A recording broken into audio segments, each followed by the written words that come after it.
दूसरा जाजन उपस्थित करने के लिए मैं श्री वी संगमूर्ति दा परम पूज्य श्री श्री आचार्य दिव्य पादपद्मలకు నా శత సహస్ర కోటి ప్రణామములు। ఈరోజు పరమ పూజ్య శ్రీ శ్రీ ఆచార్య దేవర వారి ఆశీర్వాదంతో శ్రీ శ్రీ ఠాకూర్ అనుకూల చంద్రుల వారి 137వ జన్మ మహోత్సవము మరియు ఠాకూర్ వారి స్వగ్రహము అదే సత్సంగ పేరుతో పిలువబడేటువంటి ఈ నివాసం ప్రారంభించి 13 సంవత్సరాలు అయినటువంటి 13వ వార్షికోత్సవము ఈ రోజున ఇక్కడ మనం జరుపుకుంటాము। ఈ కార్యక్రమానికి అధ్యక్ష రూపంలో దాచినటువంటి శ్రీ సంజయ్ సామంత్, అలాగనే పరిచాలన స్థానంలో కూర్చుని పరిచాలన చేస్తున్నటువంటి శ్రీ బొర్రా సురేష్ చంద్రకి, అలాగే ముఖ్య అతిథిగా విచ్చేసినటువంటి కుమార్ సింగ్ గారు టాటానగర్ నుంచి వచ్చారు వారికి, అలాగే నా సహప్రతినిధులందరికీ, అతిథులకు, జాజకులకు, గురుబాయిలకు, పిల్లలకి, మాతలకి అందరికీ నా యొక్క మరియు ఈ సత్సంగ యొక్క ఠాకూర్ సేవకుడిగా నా హృదయ ఆర్థిక జయగురు ఇందాల విశ్వామిత్ర బెహ్రా గారు ఠాకూర్ వారి యొక్క ఆంతర్యము, గురువు మనకు ఆవశ్యకత ఎందుకు అన్నటువంటిది చెప్పారు। ఎవరైనా సరే మానవ జన్మ మనం ఎత్తామంటే మంచి జన్మ మనకు దొరికిందని భావించుకోవాలి। మొట్టమొదటిగా ప్రతి జన్మకి ఒక వైశిష్టత ఉంటుంది। ఎప్పుడు పుడతామో మనకు తెలియదు, ఎప్పుడు పోతామో మనకు తెలియదు। ఈ జనన మరణ సమస్య మధ్యలో ఉన్నదే ఒక జీవన విధానం।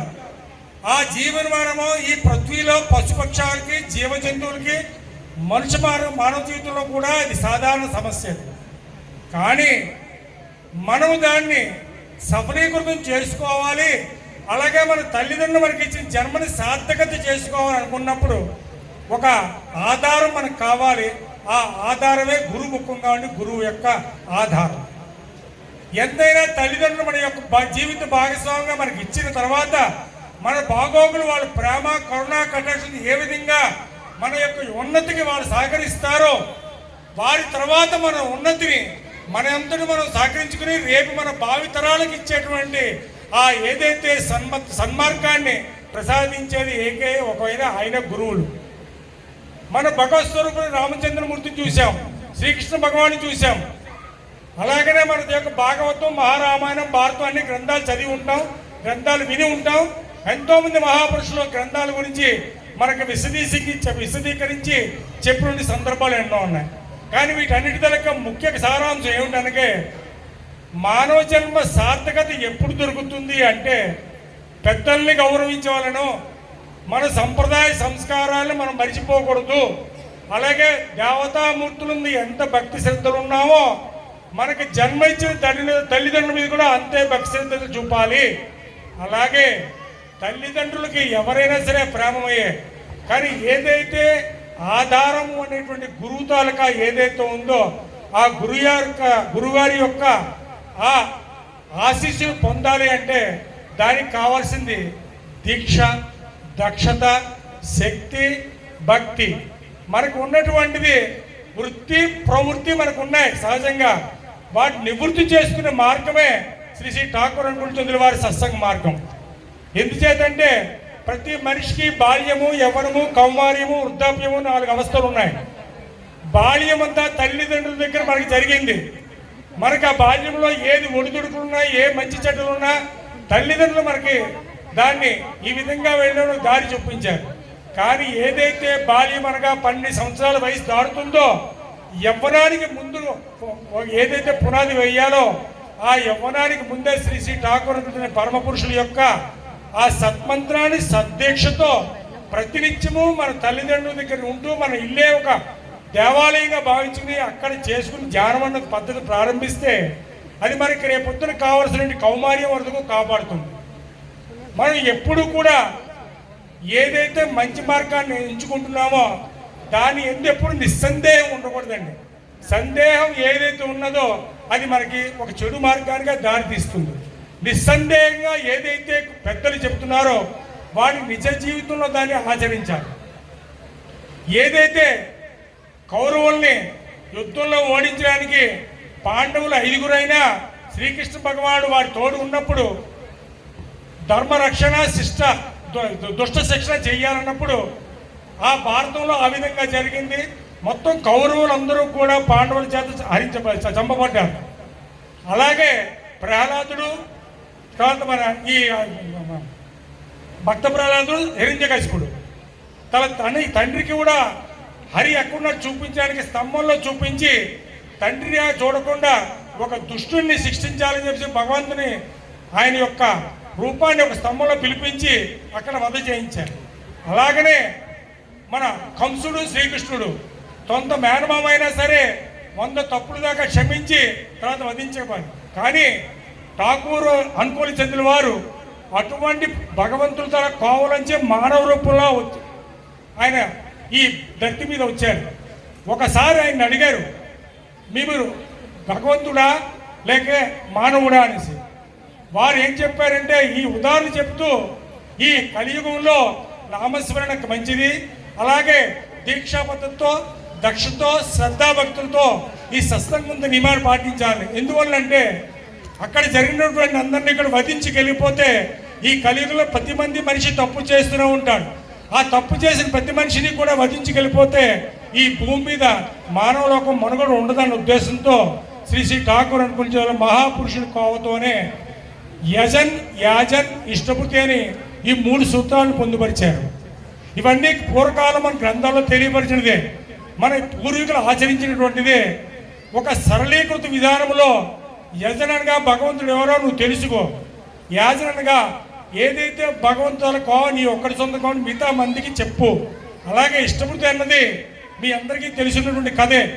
మనం ఉదయం పూర్వకాలం చెరువులు తటాకంలో వెళ్ళి స్నానం చేస్తున్నప్పుడు సూర్యోదయం అవగానే మన దోషులతో నీళ్లు భగవంతుడికి అర్పించేవాడు 3 దోషులు, అది అర్ఘ్యము అన్నారు. అలాగే ద్రౌపదీదేవి తన వస్త్రాభంగం నిండు చవుడు జరుగుతున్నప్పుడు కృష్ణ పరమాత్మని అన్నా అని ఆవిడ పిలవగానే ఆవిడ తాలూకా శీలాన్ని కాపాడడానికి శ్రీకృష్ణ భగవానుడు చీరలు ఇచ్చి అక్కడ కాపాడారు. అలాగే మనిషి యొక్క జీవితంలో ఇష్టపూర్తి ప్రాముఖ్యత ఎంతంటే మనకు తెలియకుండానే భగవంతుడు మన వెనకాల రక్షగా ఉన్నట్లు లెక్క. మరి ఏది సాధిద్దాం అనుకున్నా మనలో మాత్రం ఒక ఏదైతే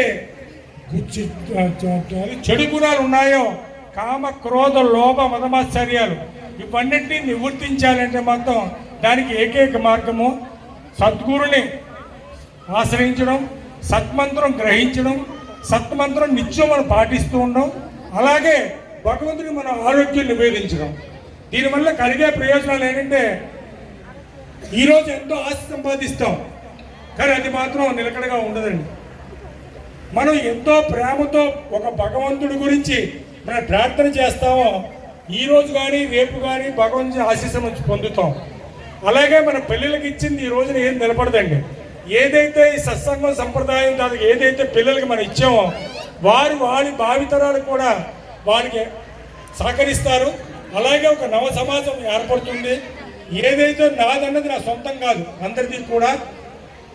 అంచుచేత ఎవరు ఏదనుకున్నా మాత్రం ప్రతి మనిషికి గాలి నీరు వెలుతురు ఏదైతే పంచిపోతారో అవసరమో అలాగే ఇటువంటి కలియుగంలో ప్రతి మనిషికి కూడా 12 సంవత్సరాలు దాటిన వెంటనే ఈ గురువారి యొక్క సత్మంత్ర సద్దీక్ష తీసుకోవాల్సి ఉన్నట్టుంది. తీసుకున్న తర్వాత నాకు ఆకలి వేస్తే నేను భోజనం చేస్తాను, మీకు ఆకలి వేస్తే మీరు భోజనం చేయాలి, కానీ నిండేది కడుపు ఒకటే. అందువలన ఏదైతే అమృతతుల్యమైనటువంటి ఆ సత్మంత్రాన్ని మనం ఆలస్యం కాకుండా శుభస శీఘ్రం అన్నట్టుగా ఆ గురువుగారు చెప్పింది ఏంటంటే ప్రతి మనిషిని మీ ప్రేమతో చూడండి, ప్రతి మనిషిని ప్రేమతో పిలండి. మీ ఇల్లు ఇంటి పొరుగు ఇరుగు పొరుగు వాళ్ళకి, మీ గ్రామము, మీ పట్టణము, మీ దేశము మొత్తం అందరూ కూడా ఠాకూర్ వారి యొక్క దివ్యమంగళ ఆశీస్సులు పొందాలి అన్నప్పుడు ఠాకూర్ వారు చెప్పినటువంటి ఏదైతే సత్సంగ మార్గం ఉన్నదో ఆ మార్గం రావాలని ఆయన అప్పుడు స్థాపించి ఇప్పుడు వారి మునిమునుడైనటువంటి ఆచార్య పరంపరలో మనకి ఒక్కలే కాదండి, వారి పరంపర ఆచార్య పరంపర 10,000 సంవత్సరాల దాకా ఉంటుందని శ్రీ ఠాకూర్ అనుకునే ఆ రోజున చెప్పారండి. ఇక్కడ దేశం వేరవచ్చు, భాష వేరవచ్చు, ప్రాంతం వేరవచ్చు, జాతి వేరవచ్చు, కానీ మన ఏకైక మార్గం సత్సంగ్. అదే సత్సంగ్ అని శ్రీ శ్రీ ఠాకూర్ గురించి సత్సంగ్ మార్గము, సత్మంత్రం, సద్దీక్ష. అందుకనే ఈరోజు ఈ పుణ్య కార్యక్రమాన్ని మన అందరి సహాయశాఖలు తలపెడుతున్నాం కాబట్టి, అలాగే ఇరుగు పొరుగున్న సత్యవాణిపాలెం, నర్వా, కోటనర గ్రామస్తులందరికీ కూడా మనం విన్నవించుకున్నాం. ఈ రోజున ఎవరైతే ఈ ఠాకూర్ వారి స్వగృహం ముందు ఠాకూర్ వారి సత్మంత్ర దీక్ష తీసుకుంటారో వాళ్ళందరికీ కూడా పేరు పేరున కూడా ఏదైనా ఆలస్యం అమృతం విషయం అన్నారు కాబట్టి ఠాకూర్ వారికి కూడా ఆనందించాలి, వారి తాలూకా దివ్యమంగళాశలు పొందాలి అంటే మీరందరూ సత్సంగం అయిన తర్వాత ఎవరైతే దీక్ష తీసుకోవాల్సిందో ఇక్కడ ఋత్విక్ దేవతలు ఉన్నారు, వారు మీకు దీక్షాన్ని ఇస్తారు. తీసుకోవడం వల్ల ఈరోజు మీకు తెలియకపోయినా ఒక కొద్ది రోజులు రాబోయే రోజుల్లో పోలీసు వారికి కనిపిస్తే 50 రూపాయలు తీసుకుంటాడని చెప్పి హెల్మెట్ పెట్టుకుంటున్నాం. కానీ హెల్మెట్ పెట్టుకుంటే మనకి ఎంత రక్షణ మనకు తెలుసు. కానీ అంతరాత్మలో ఉన్నటువంటి చెడుని పైకి తీయాలంటే మాత్రం ఈ రోజుల్లో కలియుగంలో ఇలాంటి పురుషోత్తములు కావాలన్నటువంటి వారి యొక్క సత్మంత్రం తప్పనిసరి. ఈ అవకాశాన్ని నాకు ఇచ్చినటువంటి ఈ అందరికీ కూడా నేను మనస్ఫూర్తిగా ఠాకూర్ వారి తాలూకా దివ్యమంగళ ఆశీస్సులు మీ కుటుంబ సభ్యులందరి మీద అలాగే మానవాళ్ళందరి మీద కలగాలని కోరుకుంటూ మీ అందరి దగ్గర సెలవు తీసుకుంటున్నాను. జై గురు.